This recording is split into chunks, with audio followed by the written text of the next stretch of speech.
December 26, 1943. The North Cape, 72 degrees north latitude. HMS Duke of York's forward turrets traversed toward the German battlecruiser Scharnhorst. Range, 14,400 yards. The British battleship mounted 10 14-inch guns. Scharnhorst mounted 9 11-inch guns with superior speed and newer construction. Every naval expert knew larger guns meant advantage in capital ship engagements. Duke of York's director control officer gave the order to fire. 10 14-inch shells left the barrels simultaneously. 40 seconds later, the second salvo fired, then the third. The rate of fire was devastating. Scharnhorst's return fire was accurate but insufficient. By the time the action ended, Duke of York had fired 52 salvos, landed multiple penetrating hits, crippled Scharnhorst's machinery, and proven that the Admiralty's decision to mount smaller guns on King George V class battleships was tactically sound. The Royal Navy had deliberately chosen 14-inch guns when the naval treaties allowed 16-inch. The combat record proved they were right. The choice seemed wrong from the beginning.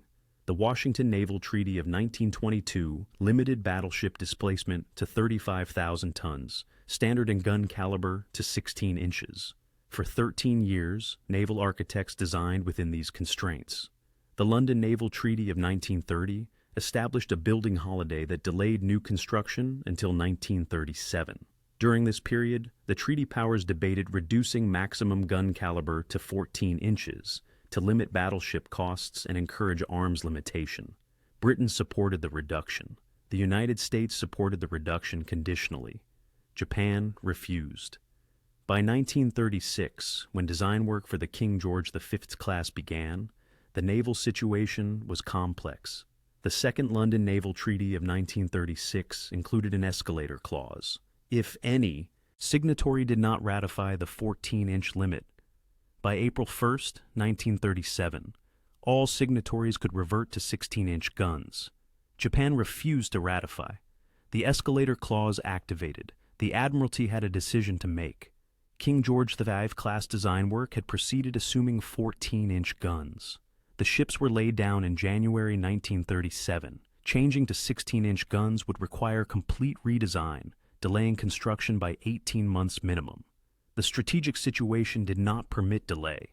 Germany was building Bismarck and Tirpitz with 15-inch guns. Italy was building Littorio class with 15-inch guns. Japan was building Yamato class with 18.1-inch guns, though this was unknown to British intelligence at the time. France was building Richelieu class with 15-inch guns. The Royal Navy needed new battleships in service before war began. Redesign for 16-inch guns meant accepting that King George V would not be ready until 1941 at earliest. The Admiralty chose to proceed with 14-inch guns and accelerate construction. The decision appeared to sacrifice firepower for schedule. American Iowa-class battleships would mount 9 16-inch guns. Japanese Yamato would mount 9 18.1-inch guns. German Bismarck class mounted 8 15-inch guns. King George V class would mount 10 14-inch guns against opponents with larger caliber main armament. The numerical disadvantage seemed clear.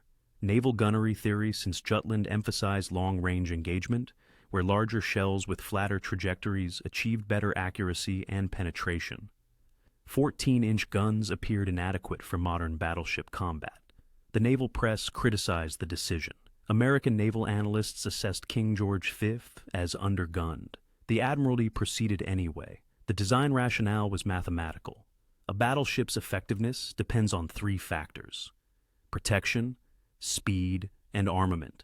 The Washington Treaty imposed displacement limits. Within 35,000 tons standard displacement, designers faced trade-offs. Thicker armor meant less armament or slower speed.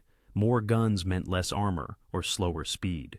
Higher speed meant less armor or fewer guns. The King George V design prioritized balanced capability over maximum gun caliber. 10 14-inch guns and 2 quadruple turrets and 1 twin turret provided heavier weight of fire per minute than 9 16-inch guns, while allowing armor protection sufficient to defeat enemy shells at battle ranges. The armor scheme absorbed significant displacement. The main belt was 14.7 inches thick at maximum, angled at 15 degrees from vertical. The lower belt extended 9 inches thick to the armor deck. Deck armor ranged from 5 inches over magazines to 6 inches over machinery. Turret faces were 13 inches thick. Barbettes were 12.7 inches thick. Conning tower armor reached 4.5 inches. The total weight of armor and protective plating was 11,700 tons, 33% of standard displacement. This protection could defeat 15-inch shells at normal battle ranges. Mounting 9 16-inch guns within the same displacement would have required reducing armor thickness by approximately 2 inches across the belt and deck, creating vulnerability to enemy fire. The gun specifications reflected careful engineering. The 14-inch Mark 7 gun fired a 1,590-pound armor-piercing shell at 2,483 feet per second muzzle velocity. Maximum range was 36,500 yards at 40 degrees elevation. Armor penetration at 20,000 yards was 13 inches of vertical armor. At 15,000 yards, penetration reached 15 inches. At 10,000 yards, penetration exceeded 17 inches. These penetration values were sufficient to defeat the armor of any contemporary battleship at normal engagement ranges. The German Bismarck class had 12.6-inch belt armor. The Italian Littorio class had 13.8-inch belt armor. The American North Carolina class had 12-inch belt armor. King George IV's 14-inch guns could penetrate all of them at battle ranges. The rate of fire advantage was substantial. The 14-inch Mark 7 gun's loading cycle was designed for 40-second intervals between salvos.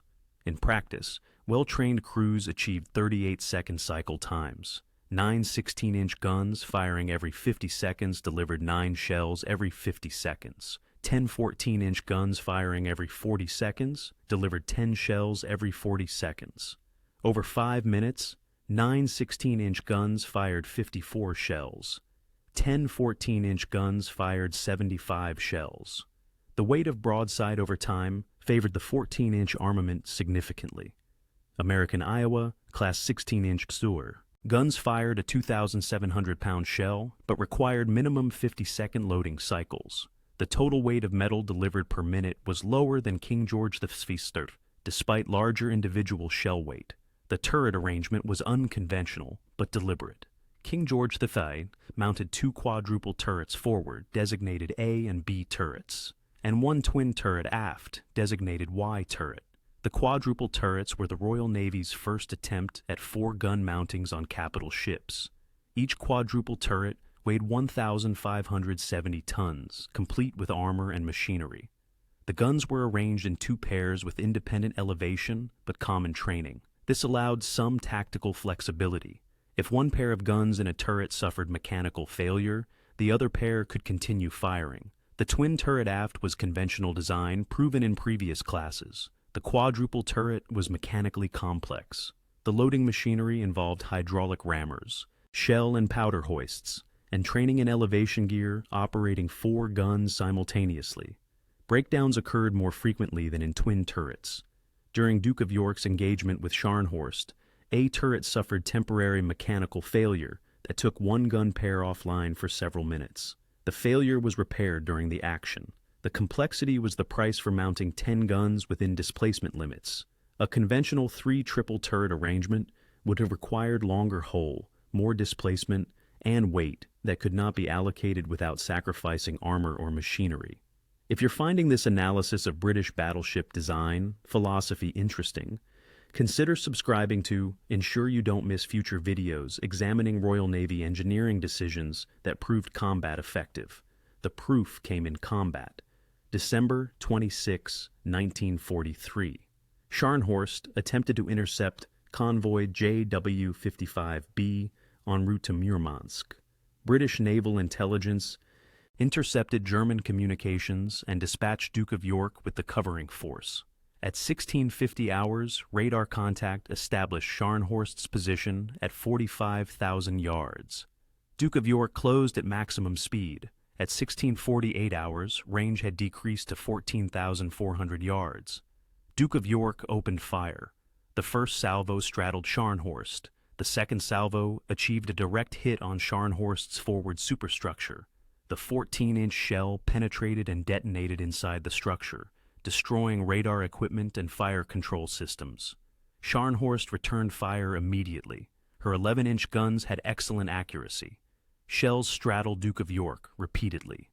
One 11-inch shell struck Duke of York's foremast, causing minor damage but not affecting combat capability. Duke of York continued firing methodically. The rate of fire was relentless. Every 40 seconds, 10 14-inch shells crossed the range. Scharnhorst's speed advantage, normally 32 knots against Duke of York's 28 knots, could not be exploited because damage from the first hits had disrupted her fire control and forced defensive maneuvering. At 17:20 hours, Duke of York scored a critical hit. A 14-inch shell struck Scharnhorst's No. 1 boiler room. The shell penetrated the side armor, which was 13.8 inches thick but angled unfavorably to the trajectory. The explosion destroyed 2 boilers and caused flooding. Scharnhorst's speed dropped to 22 knots. Duke of York closed the range. At 18:24 hours, another 14-inch shell penetrated Scharnhorst's machinery spaces. Speed dropped to 12 knots. At this point, British destroyers moved in with torpedoes. Scharnhorst's maneuverability was gone. Torpedo hits finished the engagement. Scharnhorst sank at 19:45 hours with almost all hands. The action demonstrated several principles. First, 14-inch penetration. At combat ranges was sufficient to defeat Scharnhorst's armor. The armor penetration calculations proved accurate. At the engagement ranges between 14,000 and 18,000 yards, the 14-inch Mark 7 shell penetrated Scharnhorst's belt and deck armor reliably. Larger caliber would not have improved effectiveness. Second, rate of fire mattered more than individual shell weight. Duke of York fired 52 salvos during the engagement. The continuous fire prevented Scharnhorst from effectively employing her speed advantage. Third, fire control and accuracy were more decisive than raw gun caliber. Duke of York's radar directed fire control achieved hits despite North Atlantic weather conditions that would have blinded optical rangefinders. Comparative analysis against other nations' battleships validates the British approach. The American Iowa class displaced 45,000 tons standard, 2,000 tons over treaty limits but justified under war. Emergency construction. Iowa mounted 9 16-inch Mark 7 guns and 3 triple turrets. The 16-inch gun fired a 2,700-pound armor-piercing shell at 2,500 feet per second. Maximum range was 42,000 yards. Armor penetration at 20,000 yards was 16 inches of vertical armor. The penetration advantage over King George V's 14-inch was 3 inches at 20,000 yards. At 15,000 yards, the advantage was 2 inches. At 10,000 yards, the advantage was negligible. The rate of fire disadvantage was significant. Iowa-class 16-inch guns required minimum 50-second loading cycles. In practice, 60-second cycles were more common in combat conditions. Over 10 minutes, 9 16-inch guns could fire 90 shells weighing 243,000 pounds total. 10 14-inch guns firing every 40 seconds could fire 150 shells weighing 230, 8,500 pounds total. The total weight of metal delivered was nearly identical. The British delivered more shells with slightly less total weight. The American delivered fewer shells with slightly more total weight. Neither had decisive advantage in weight of broadside over time. The protection comparison favored King George V. Iowa. Class belt armor was 12.1 inches maximum thickness. King George V belt armor was 14.7 inches maximum thickness. Iowa class deck armor was 6 inches maximum over magazines. King George V deck armor was 6 inches over magazines, but with additional splinter deck below. The British battleship could withstand heavier punishment at normal battle ranges. The American battleship had speed advantage, 33 knots against 28 knots, which provided tactical flexibility King George V lacked. Different design philosophies for different strategic requirements. Iowa was designed for Pacific operations, requiring high speed and long range. King George V was designed for North Atlantic and Mediterranean operations, requiring heavy protection against land-based air attack and surface engagement at moderate ranges. The Japanese Yamato class represented maximum gun caliber approach. Yamato displaced 72,800 tons full load, more than double King George V's. Yamato mounted 9 18.1-inch guns in 3 triple turrets. The 18.1-inch gun fired a 3,220-pound armor-piercing shell at 2,559 feet per second. The shell could penetrate any armor afloat at any range. Armor penetration at 20,000 yards exceeded 20 inches of vertical armor. The penetration advantage over King George V was overwhelming. The rate of fire was catastrophically slow. Yamato's 18.1-inch guns required minimum 70 seconds between salvos. Over 10 minutes, 9 18.1-inch guns could fire 77 shells, weighing 247,940 pounds total. King George V could fire 150 shells, weighing 238,500 pounds. The total weight of metal delivered was nearly identical, despite the massive difference in individual shell weight. The strategic comparison was even more stark. Japan built 2 Yamato-class battleships at enormous cost. Britain built 5 King George V-class battleships for approximately the same total construction cost and steel allocation.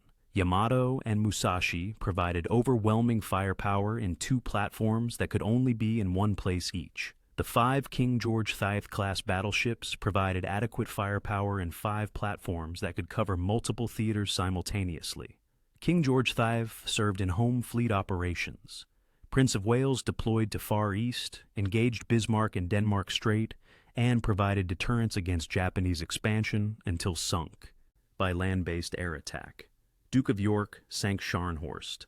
Anson and Howe served in home fleet and British Pacific Fleet operations. The production efficiency was decisive. 5 adequate battleships proved more strategically valuable than 2 perfect battleships. The German comparison validated British design choices differently. Bismarck-class mounted 8 15-inch guns in 4 twin turrets. The 15-inch SK C-34 gun fired an 1,880-pound armor-piercing shell at 2,690 feet per second. Armor penetration at 20,000 yards was 14 inches of vertical armor. The penetration was nearly identical to King George V's 14-inch gun at the same range. Bismarck had 2 fewer guns but faster rate of fire from the twin turret arrangement. Over 10 minutes, 8 15-inch guns firing every 45 seconds could fire 106 shells, weighing 199,280 pounds. King George V could fire 150 shells, weighing 238,500 pounds. The British weight of broadside advantage was substantial. The armor comparison also favored King George V. Bismarck belt armor was 12.6 inches maximum thickness. King George V belt armor was 14.7 inches. Bismarck deck armor was 4.7 inches over magazines. King George V deck armor was 6 inches over magazines. The British battleship had protection advantage and firepower advantage. The only area where Bismarck excelled was operational range. Bismarck could steam 8,500 nautical miles at 19 knots. King George V could steam 5,700 nautical miles at 10 knots. The German design prioritized Atlantic raiding range. The British design prioritized combat effectiveness in North Atlantic and Mediterranean theaters, where extreme range was less critical than fighting power. The operational record supports the design validation. All 5 King George V-class battleships survived the war. Prince of Wales was sunk by Japanese land-based air attack in December 1941, not by surface action. The loss reflected inadequate air defense and absence of fighter cover, not battleship design inadequacy. King George V served throughout the war without serious damage. Duke of York sank Scharnhorst and served in British Pacific Fleet operations. Anson participated in multiple Arctic convoy operations and carrier strikes against Norway. Howe served in Mediterranean operations and British Pacific Fleet operations. The class proved reliable, effective, and survivable. 0 losses to surface action. 0 losses to submarine attack. 1 loss to air attack under circumstances that would have sunk any battleship without air cover. The design challenges were acknowledged honestly. The quadruple turret was mechanically complex. A turret suffered recurring mechanical failures throughout the war. The complexity of operating 4 guns and 1 mounting created maintenance challenges that twin turrets did not face. During refit periods, Quadruple turret maintenance required more dockyard time than twin turret maintenance. The Admiralty recognized this. Later, battleship designs reverted to twin and triple turret arrangements. The quadruple turret was necessary to achieve 10-gun armament within displacement limits, but was not repeated in subsequent classes. The fire control system was sophisticated but temperamental in early service. The Mark IV Director Control Tower integrated optical range-finding with developing radar systems. Early war operations revealed teething problems with the radar integration. Electrical interference between radar and fire control computers caused targeting errors. Software modifications and improved shielding resolved most issues by 1942. Once debugged, the fire control system proved highly accurate. Duke of York's performance against Scharnhorst demonstrated the system functioning as designed. The strategic doctrine proved the design philosophy. The Admiralty prioritized balanced capability over maximum firepower, or maximum protection, or maximum speed. King George V class could engage any opponent with reasonable expectation of victory at normal battle ranges. The 14-inch guns could penetrate enemy armor. The armor could defeat enemy shells. The speed was adequate for North Atlantic operations. The fire control systems provided accuracy advantage. The rate of fire provided volume of fire advantage. No single metric was maximum, but all metrics were sufficient. This was deliberate design philosophy. British naval architects understood that treaty limitations imposed trade-offs. Within 35,000 tons, achieving maximum gun caliber required sacrificing armor or speed. The Admiralty chose not to sacrifice protection. North Atlantic convoy operations and Mediterranean operations meant exposure to air attack, submarine attack, and surface attack. Survivability mattered more than having the largest guns. The decision proved correct. King George V class battleships survived threats that sank battleships with heavier armament but less protection. The comparison against post-treaty battleships is instructive. American Iowa class ignored treaty limits under war construction provisions. Japanese Yamato class ignored treaty limits completely. Both achieved superior gun caliber by accepting displacement far beyond treaty limits. King George V class remained within treaty constraints and achieved balanced effectiveness within those constraints. When treaty constraints dissolved with war outbreak, subsequent British designs incorporated lessons learned. Vanguard class, laid down in 1941, mounted 8 15-inch guns and 4 twin turrets within 44,500 tons displacement. The Admiralty retained balanced design philosophy, but scaled up displacement to achieve larger guns with maintained protection levels. The tactical doctrine complemented the design. British battleship doctrine emphasized fleet concentration, coordinated action, and achieving local firepower superiority through numbers rather than individual ship overwhelming power. 5. King George V class battleships provided more tactical flexibility than two larger battleships. They could split between home fleet and Mediterranean fleet. They could provide convoy cover while maintaining battle squadron strength. They could absorb combat losses without losing fleet capability. The production numbers were the strategic reserve. Yamato represented Japanese all-or-nothing philosophy. Yamato sank, and half of Japan's modern battleship strength vanished. Prince of Wales sank, and Britain still had 4 King George V-class battleships operational. December 26, 1943. Duke of York's last salvo screamed toward Scharnhorst through Arctic. Darkness. The battleship that should have been outgunned, that mounted smaller caliber than treaty allowed, that naval experts dismissed as underarmed, proved her design philosophy in the most decisive way possible. She sank her opponent. The 14-inch guns penetrated where it mattered. The rate of fire prevented enemy response. The armor defeated enemy shells. The fire control achieved hits in conditions that blinded conventional systems. The Royal Navy had chosen balanced effectiveness over maximum caliber. Combat validated that choice absolutely. The lesson was institutional. British naval architecture from Nelson onward emphasized practical effectiveness over theoretical perfection. King George V class embodied that tradition. The guns were smaller than American guns. The guns were far smaller than Japanese guns. The guns were exactly sufficient to penetrate enemy armor at battle ranges. The armor was heavier than treaty competitors. The fire control was more sophisticated than enemy systems.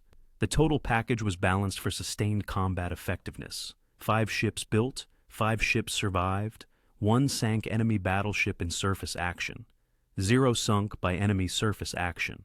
The design worked precisely as intended.